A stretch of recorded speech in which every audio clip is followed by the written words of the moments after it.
¿Cómo estás, Gretel? ¿Cómo estás, Martín? ¿Cómo estás? Muy bien, vos estábamos hablando con las personas que ya están presentes, sí. Respecto de la problemática que enfrenta el mundo, la libertad, los gobiernos en estos momentos. Son tiempos particulares. El tema que un poco que hoy propusimos para estar abordando es un tema que, bueno, como lo venimos hablando en varios medios de comunicación, esto excede a Argentina, ¿no? Porque si uno quiere analizar cuáles son las políticas que está tomando o llevando a cabo el gobierno, si lo analizamos en un contexto simplemente de una decisión política, puertas adentro del oficialismo, es cerrado el diagnóstico. Tenemos que trabajar con una mirada geopolítica, si se quiere, ¿no? ¿Por qué? A ver, por ejemplo, Argentina hoy por hoy está alineada con uno de los países claves que representan esta supremacía de grandes corporaciones financieras, caso España. Entonces, ahí es donde uno indaga sobre cuál es el nivel de soberanía y de independencia política a la hora de querer trazar horizontes en todas las áreas. Porque acá ya ni siquiera hablamos de la economía, hablamos de algo tan delicado como la libertad individual, ¿no? Entonces, si por un lado ponen en una balanza este falso dilema de la salud pública y hasta dónde, cuál es el manejo, digamos, o la disquisición que uno puede llegar a hacer y, digamos, la arbitrariedad, entre comillas, como ellos la quieren mencionar, respecto a cómo nosotros administramos nuestra libertad, ahí es donde se está poniendo en tela de juicio la eficacia del monopolio de la fuerza física legítima de un Estado, ¿no? O sea, ¿cuál es el aval sobre el cual se está montando un Estado? En este caso vamos a hablar no solamente de Argentina, en general en América Latina, como para poder convalidar las políticas que se están tomando, cuando lejos están de existir, digamos, una independencia política y está totalmente digitado a nivel supranacional. Y ahí es donde podemos un poco dar el puntapié inicial para hablar de esta noción de globalismo. Ya no hablamos de la interdependencia tradicional, de la globalización, sino del globalismo. O sea, el globalismo entendido como esta sumatoria, digamos, de voluntades de grandes corporaciones, de familias, de apellidos, que todos sabemos de público conocimiento quiénes son, que manejan desde la Fed, manejan desde absolutamente todo, tienen injerencia en la OMS. Por eso vuelvo a decir que es difícil hoy en este panorama, en este contexto, que existe independencia para trazar una política sanitaria, para el trazado de una política de cuidado de la salud, y económica ni hablar. Ya nosotros venimos con una dependencia que ya esto arrastra desde la gestión anterior, ¿no? Pero puntualmente lo que hoy nos está afectando como ciudadanos, más que nada es la libertad individual, ¿no? Sí, tal cual, ¿no? Y estamos viviendo un momento en el cual parece haber, no parece haber un líder único, ¿no? A nivel planetario, sino hay una competencia cada vez más férrea, más marcada y más clara, ¿no? Entre distintos liderazgos, y tal vez los dos más fuertes sean evidentemente Estados Unidos y la China emergente, ¿no? Y proyectando estas variables hacia algunas décadas, esto se acentuaría aparentemente. ¿Cómo lo ves vos? Sí, digamos, este gran mundo bipolar está en una carrera constante por ver quién domina la cuarta revolución industrial. Hoy vivimos en una sociedad de la información, el mayor intercambio que se da a nivel global es por el tema de bienes vinculados más que nada a servicios informáticos, todo lo que son las nuevas tecnologías, y ahí es donde Argentina, por supuesto, presenta un gran retraso, ¿no? Entonces, cuando hablamos de una modificación del patrón de productividad, todavía estamos muy lejos de poder adquirir, digamos, esa dimensión de competencia donde ya China entendió por dónde iba y volvía. Y fíjense la dependencia que presenta hacia Estados Unidos con el tema de los chips, ¿no? Sabemos perfectamente que en Estados Unidos la mayor fabricación de chips se realiza en los Estados Unidos de América, con lo cual estas idas y vueltas y este complot sobre cuánto van a estar colocándose en venta, cuál va a ser el valor a nivel intercambio internacional, ya por ejemplo sería una piedra tropiezo para Huawei, por ejemplo, ¿no? Claro. Ahí en ese contexto también va metido, digamos, en ese nicho de análisis el 5G. También hay toda una nueva filosofía en torno a quién va a ser el que va a liderar eso cuando ya Trump está hablando del 6G o el 7G, ¿no? Y qué es lo que influencia, digamos, cuál es la influencia y qué es lo que acarrearía bajo el contexto de esta famosa sociedad de control. Porque, en definitiva, estamos en una sociedad de control. Cuando yo digo que se han muerto las libertades individuales tal cual nosotros las hemos concebido. A ver, Constitución de 1853. Vamos a la Constitución del 53 o del 60. Esas libertades individuales hoy ya pareciera que no existen más, parecieran pulverizadas. Porque se creó hoy el panorama bajo este ropaje que es el pánico, que es el temor, que es la paura generalizada, donde los gobiernos nacionales no son capaces, no tienen la competencia, ni siquiera electoral, no tienen la competencia, digamos, del modus operandi necesario como para recibir todo el aval de la ciudadanía en su conjunto. Estoy hablando de la aprobación total de la ciudadanía, ¿eh? Hay gran parte de la aprobación que existe hoy de la ciudadanía, pero gran parte que no. Fíjense lo que fue ahora, el fin de semana en Berlín. ¿Vieron las manifestaciones de Berlín? Lo que está sucediendo. O sea, le están diciendo no a todo este manejo, digamos, arbitrario, administrativo, burocrático, que lejos de ser sanitario de parte de la OMS, cómo está afectando a todos los países en conjunto. Entonces, en este esquema se crearon las condiciones de temor generalizado, de manera tal que ya los gobiernos nacionales, como no tienen la competencia, se tienen que cobijar bajo el sistema de las organizaciones internacionales. Y ahí metemos dentro del mismo paraguas desde Naciones Unidas, desde la Organización Mundial de la Salud, desde las fundaciones internacionales que hoy por hoy, o casualidad, son las que proveen de todo lo que es la industria farmacéutica, y esto está totalmente ligado con la tecnología del 5G. Por eso vuelvo a decir, si uno empieza a hilar fino, es bastante macabro la situación, porque ya cuando hablamos de que los ciudadanos se quejan de la ausencia de libertades individuales, ya no hay libertades ni para los propios gobiernos nacionales, que eso es lo más grave. O sea, no es que el Ejecutivo tiene nivel de competencia, digo, ¿cuál es el nivel de autonomía que puede tener hoy el Ejecutivo actual cuando sabemos que todo viene dado de arriba? Hoy por hoy hay un gran dilema. Fíjense, en los Estados Unidos ahora tenemos elecciones el 3 de noviembre, ¿no? Entonces tenemos por un lado los globalistas y por otro lado los patriotas, ¿no? Y cómo Trump está levantando toda esta visión en torno a, vienen ya no solamente por la Fed, vienen absolutamente por toda una filosofía, que sabemos cuál es el discurso que hay detrás de esto, que tiene que ver también con una visión en torno a la disminución poblacional, porque en definitiva estas castas y estas familias, que son realmente pactos que se han establecido espurios, donde ya no van por el dinero, sino que van por el poder, han establecido una pata y un pie de andamiaje en cada uno de los nichos más importantes de poder. Lugares en el poder financiero, lugares en la Organización Mundial de la Salud, lugares en todo lo que es la banca, el sistema financiero. Entonces, cuando existe esta situación de pánico y de temor generalizado y de dependencia, hace que los gobiernos nacionales tengan que literalmente arrodillarse frente a esta salvaguarda o salvación que viene de un orden supranacional. Y cuando estemos en un lugar de empobrecimiento absoluto, ahí es donde a quién hay que recurrir. Nada más y nada menos que a quienes crearon esa condición de dependencia. ¿Me explico lo que estoy diciendo, Martín? O sea, los autores intelectuales y materiales son ellos mismos y son los que después van a crear a posteriori las condiciones para que nosotros salgamos de esa crisis, cuando ellos la generaron. Bueno, sí, suena a algo bastante común que hacen los políticos a nivel local, criollo, y hoy en día lo estamos viendo más a nivel global, ¿no? Y es clarísimo, ¿no? Me viene a la mente todo lo que está pasando con TikTok, por ejemplo. Vos hablabas de China, la influencia de China, los miedos, y cómo, por ejemplo, Trump está capitalizando políticamente o intentando capitalizar, ¿no? Porque la situación de él es bastante compleja en el contexto de pandemia, pero sí capitalizar el miedo, ¿no? Esta pavura, no sé si existe la palabra en castellano, la palabra italiana, pavura, me parece muy buena para explicar, digamos, cómo la clase política capitaliza el miedo, ¿no? Para potenciar su poder de articulación e influencia.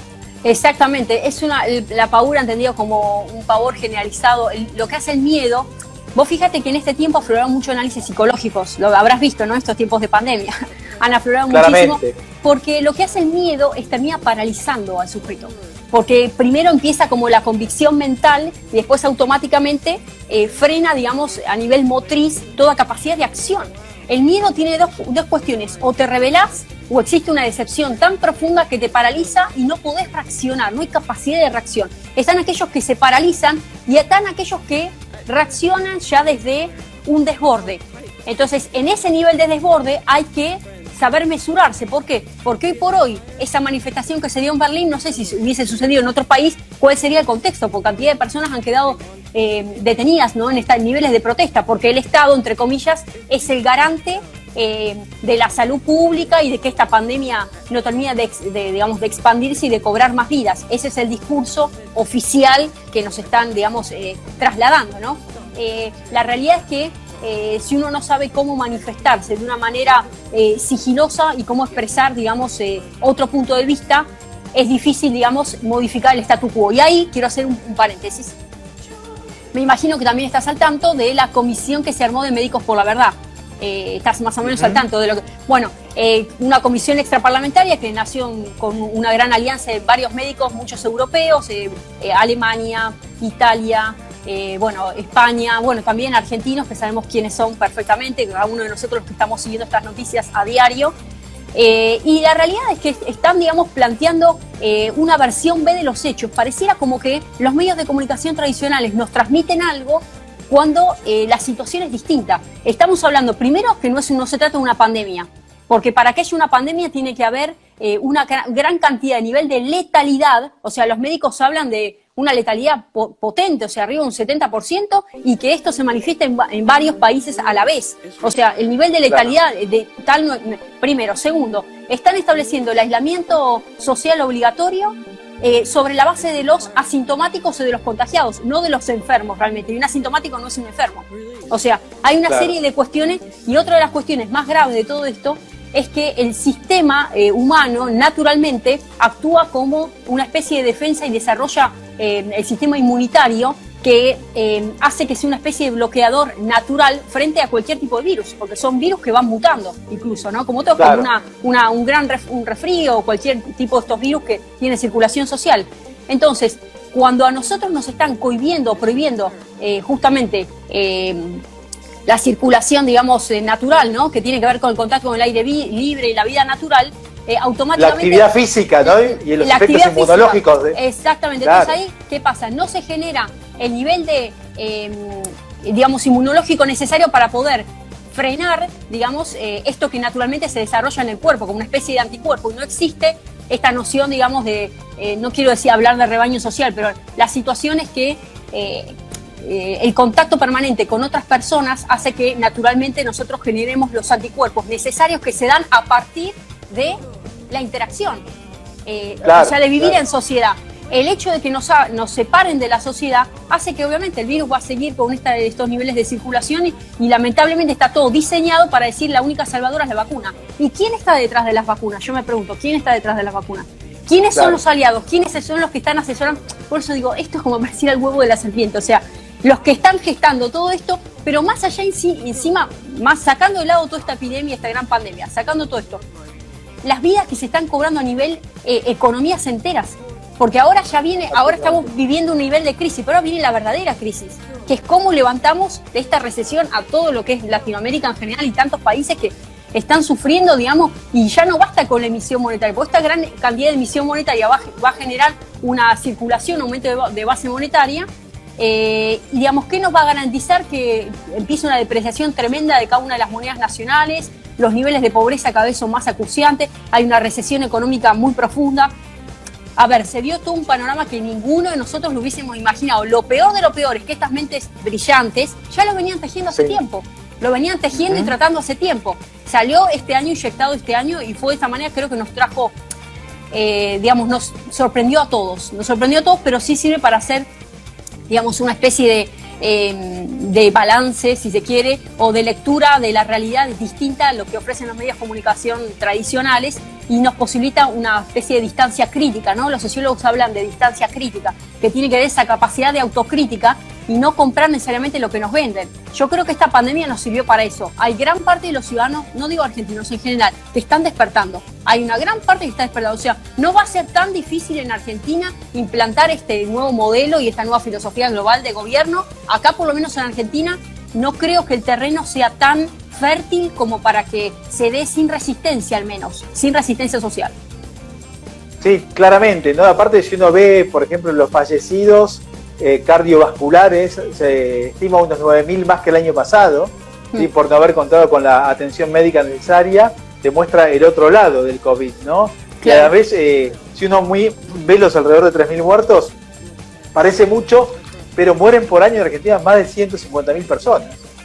Exactamente. ¿No? Con lo cual, digamos, uno ve, y a veces la gente que más ve televisión abierta, digamos, o los canales de noticias, dice, uy, cuántos muertos que hay, qué sé yo, pero se ve el número absoluto, no relativo ni comparado con otros años. Habitualmente, no quiero tampoco subestimar lo que es la enfermedad, pero digamos no tiene la dimensión, digamos, que se está queriendo comunicar en búsqueda de algún beneficio concreto.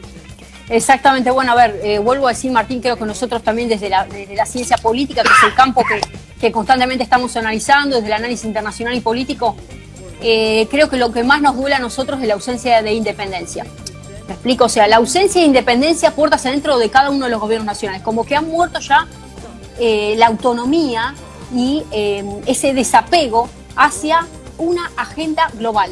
Literalmente, o sea, vamos a la Agenda 2030, ¿sí? La famosa Agenda de Naciones Unidas. Esto ya viene hace tiempo, a ver, te estoy hablando ya del gobierno anterior, porque el gobierno anterior, acuérdense lo que fue, Agenda 2030, cómo hacemos para que cada uno de los lineamientos de cada una de las carteras se ajusten con la Agenda 2030. Y pareciera como que los ejecutivos en general, más que nada en América Latina, no se pueden llegar a despegar.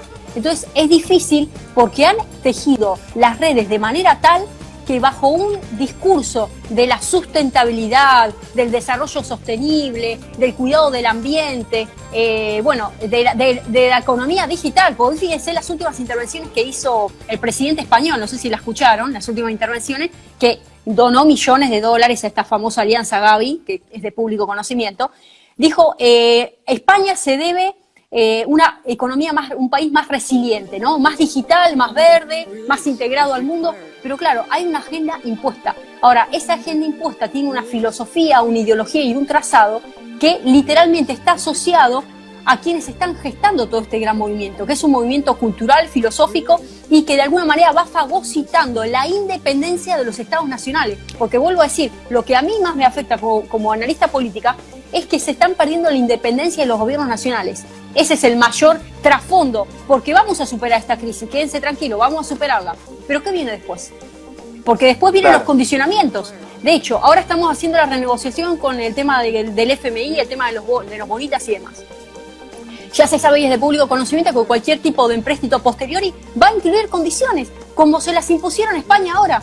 Fíjense que se aprobó hace muy poco el plan de reestructuración para todo lo que es la Unión Europea, que hay una gran parte, 140.000 millones de euros son los que va a recibir España, prácticamente la mitad lo va a recibir en lo que es subsidios, o sea, no es reembolsable y la otra parte en préstamos. Pero hay condiciones para que España, de aquí a un par de meses, ajuste toda su agenda de gobierno y también el manejo de gasto público, ¿no? Entonces, ahí es donde vamos a decir, a nosotros nos venden la caja de felicidad de la democracia. ¿Sabés cuál es la cajita feliz? Que vos vas a poner el voto en la urna y vos te crees que sos independiente a la hora de poder elegir una política de Estado. Porque elegís un gobierno y supuestamente hay un modelo que te prometen en campaña, como si vos fueras un gran consumidor, porque ni siquiera terminás siendo un ciudadano. Y la verdad es que está amañatado de pies y manos. No hablo de este color político, cualquier color político. Pues vuelvo a decir, estamos en una era, esta famosa era digital, era de la información, la cuarta revolución, que está todo enlazado con esta función de lo que es el globalismo acaparador, donde a menor injerencia de los estados nacionales estamos abrazando para, soluciones globales para problemas globales. Así como el cambio climático te lo venden como un problema global, tantos nichos más problemáticos, frente a una agenda global se requieren poderes supranacionales. Para poder acceder a ese nivel, los estados nacionales tienen que dar un paso a un costado. ¿Qué lugar nos queda a nosotros como ciudadanos? ¿Qué lugar nos queda a nosotros como individuos? Cuando nos han vendido que somos los soberanos. Digo, el pueblo supuestamente es el soberano, ¿no? Claro, y te pregunto para ir cerrando, ¿cómo ves vos el futuro de la libertad en esta nueva era global, digamos? ¿Qué hay expectativas optimistas, amenazas? ¿Cómo lo ves? Veo la noción de libertad que cambió muchísimo, Martín. Creo que arrancamos la charla hablando de la noción de libertad. No es la libertad tal cual nosotros la veníamos concibiendo. ¿Te acordás que estudiamos los famosos derechos de primera generación, derechos individuales, los derechos sociales? Después vienen hasta los derechos de cuarta generación, que incluye los de defensa del consumidor, derechos ambientales y acciones de incidencia colectiva. Bueno, los famosos derechos de cuarta generación. En esta dimensión donde es difícil estar exento de una profusa digitalización, ¿cuál es el nivel de independencia que vos tenés como sujeto para decir esto no lo acepto. Cuando a vos te obligan que a partir de ahora todas las compra-venta operan, no sé, a través de medios electrónicos, ya se va a sustituir el medio tradicional de pago, tal y cual nosotros lo venimos concibiendo, por una moneda digital, ¿no? Es una de las grandes también batallas que se está librando ahora, ¿viste? Se están lanzando hace tiempo ya el famoso yuan digital, las criptomonedas, todo lo que es esta economía, digamos, que hoy por hoy está de alguna manera increyendo. Entonces, la billetera digital, las medidas de seguridad, todo lo que es tu registro de salud, tus datos biométricos, digamos, ¿no? Tu información identitaria, tu pasaporte, desde tu factor sanguíneo, toda tu identidad, tu ser completo va a estar digitalizado, porque vamos hacia ese sendero. ¿Y cuál es el discurso? La protección. Nosotros te vamos a proteger. O sea, vamos a generar las condiciones para hacerte la vida mucho más fácil, más integrada al mundo, más digital. Entonces se va a reemplazar lo tradicional, lo convencional, por esta, digamos, acuciante digitalización, que obviamente decir que no o quedar por afuera es como quedar fuera, ya no de la poli griega, fuera de la poli digital, del mundo, ¿no? Integrado tal. Por eso digo, yo creo que la noción de libertad, tal y cual nosotros la venimos concibiendo, ya no existe, porque hay algo por encima, una estructura por encima que tiene que ver con esta filosofía, y detrás de esto, si tenemos para hablar bastante, hay mucho de marxismo en todo esto.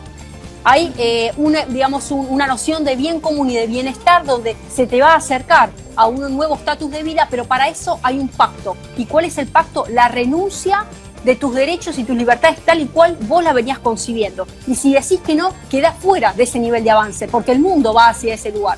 Vuelvo a decir, hoy los gobiernos nacionales se han convertido en una especie de títeres de este gran manejo global, ¿no? De poder global. Y no hablamos de dinero, hablamos de poder.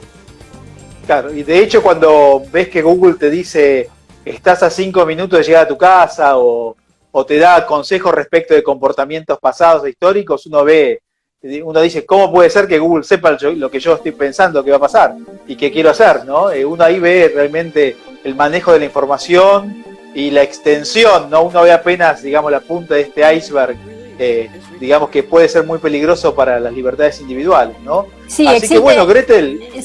quiero decir solamente esto, es una rasterización. Hay como, te rasterizan todo el circuito y en función de eso establecen de vos una mercancía. Sos un sujeto al cual van a crear todo un mundo a tu medida para ver ellos qué saber, qué vender, ¿no? Qué venderte y qué ofrecerte, porque ya hicieron para todo eso una rasterización de tu personalidad. Creo que lo único que nos salva a nosotros es la identidad, tiene que ver con las convicciones, con los valores, con los principios, aquello que para nosotros no implica precio ni moneda que pueda llegar a comprar esa voluntad, digamos, y ese discernimiento y esa independencia que está ligado a las convicciones. Entonces, cuando una persona tiene convicciones, tiene principios de lo que implica la vida, de lo que implica la libertad, de lo que implica el compromiso con la cosa pública, bueno, de diferentes líneas, digamos, ¿no? La vida en sí misma, creo que ahí es la única bandera, la única batalla importante que podemos levantar para establecer una independencia genuina. Aquellos que no las tengan, esas convicciones, van a estar dormidos y van a ser azotados desde lo espiritual, porque llega un momento que no van a tener la capacidad suficiente como para poder discernir, porque no están firmes en las convicciones. Por eso es importante tener principios y convicciones para saber establecer los límites a este avance que día a día va cobrando muchas vidas e independencias emocionales. Así que bueno, Gretel, muchísimas gracias por la clarificación en torno a estos temas. Vamos a continuar pensando y soñando con las preocupaciones futuras.